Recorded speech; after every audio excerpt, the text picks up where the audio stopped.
দেখুন, আমি এখন অত্যন্ত গুরুত্বপূর্ণ ছোট্ট বিষয় নিয়ে আলোচনা করব। সেটা হলো যে হ্যানিম্যান স্যার এখান থেকে আরও 200 বছরের অধিক সময় আগে বডিতে ইমিউনিটি বাড়ানোর জন্য হোমিওপ্যাথিক চিকিৎসা কে অগ্রসর করেন। তো হ্যানিম্যান স্যার এই ইমিউনিটিকে বাড়ানোর জন্যই, যে রোগ প্রতিরোধ ক্ষমতা মানে প্রাচীরকে শক্তিশালী করার জন্য, তো এই জিনিসগুলো যে কে কে এখন কে শোনে কার কথা, এরকম একটা অবস্থা এখন চলতেছে। কে শোনে কার কথা? রোগীরা ভালো হইতে চায় এসে, আসলে ওষুধ দিয়েই এখন মানে যারা বড় বড় পিএইচডি যারা করছে, যারা পিএইচডি করে আসছে, যারা তাদের কথা শুনলে বোঝা যায় যে আসলে যে কে শোনে কার কথা কেউ এখন মানতে চাচ্ছে না। না মানলে তো আপনি ভালো হইতে পারবেন না।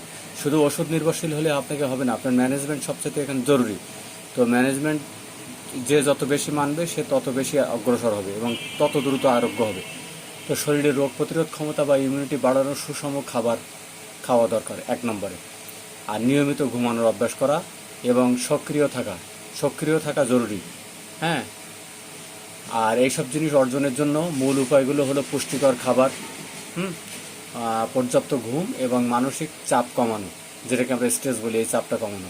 খাবারের ভিতরে যদি আমরা দেখি তাহলে ভিটামিন সি ও ফলমূল জাতীয় খাবার, যেমন কমলা লেবু, তারপরে কমলা, লেবু, আমলকি এবং পেয়ারা, এগুলো খান। এগুলোতে আপনার মানে ইমিউনিটি বাড়বে। শাকসবজি যদি ধরেন তাহলে পালং শাক, তারপরে ব্রোকলি, তারপরে গাঢ় সবুজ শাকসবজি যেগুলো সেগুলো খান, আপনার ইমিউনিটি বাড়বে।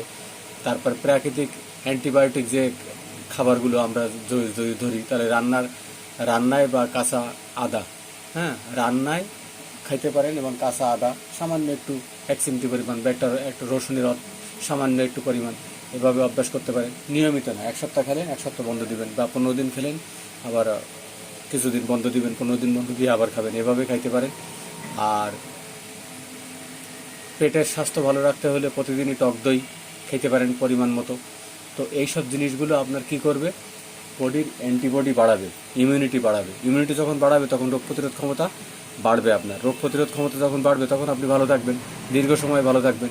তো জীবনযাত্রার অভ্যাসের ক্ষেত্রে যদি আমরা দেখি, আগে তো বললাম খাবারের ব্যাপারে, এখন বলবো জীবনযাত্রার অভ্যাস। পর্যাপ্ত ঘুম, প্রতিদিন আপনি 7 থেকে 8 ঘন্টা ঘুমান এবং আর্লি ওঠেন।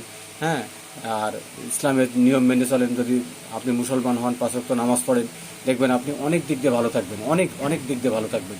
ব্যায়াম, হালকা মতো হাঁটা, ফ্রিলি এক্সারসাইজ করা, আপনার সাধ্য মতো আপনি এক্সারসাইজ করেন ফ্রিলি, কম বেশি প্রত্যেক দিন করতে হবে। নিয়মিত যে কাজ করবেন ওইটার দ্বারা ফায়দা বেশি। পরিচ্ছন্নতা, খাওয়ার আগে যেটা ইসলামে বলা হয়েছে হাত পরিষ্কার করে ধোয়া, মানে প্রত্যেকবার 2 হাত ধুয়ে তারপরে খাবার খাওয়ার কথা বলা হয়েছে ইসলামে। তো এখানেও কিন্তু এরকম পরিচ্ছন্নতার ক্ষেত্রে খাওয়ার আগে এবং পরে সাবান দিয়ে ভালো মতো ধুইতে বলছে। ভালো মতো সাবান দেন আর না দেন, হাত ভালো করে ধোয়াটাই হলো সবচেয়ে জরুরি। যদি হাতে কোনো এরকম বিশেষ ময়লা থাকে তাহলে তো আপনি হাত পরিষ্কার সাবান দিয়ে করবেন, আর যদি বিশেষ ময়লা না থাকে তাহলে তো আর আপনার সাবান দেওয়ার কোনো প্রয়োজনই নেই। তো এই যে জিনিসগুলো, এগুলো যদি কেউ মানে কোনো রোগী, তাহলে সে আরও দ্রুত আরোগ্য হবে। তো তার ইমিউনিটি বাড়বে, আর ইমিউনিটি যখন শক্তিশালী হবে তখন তার রোগ প্রতিরোধ ক্ষমতাও বাড়বে। তো এই জন্য যে বেশি মানতে পারবে সে দ্রুত আরোগ্য হবে। আমার সাথে থাকার জন্য ধন্যবাদ সবাইকে।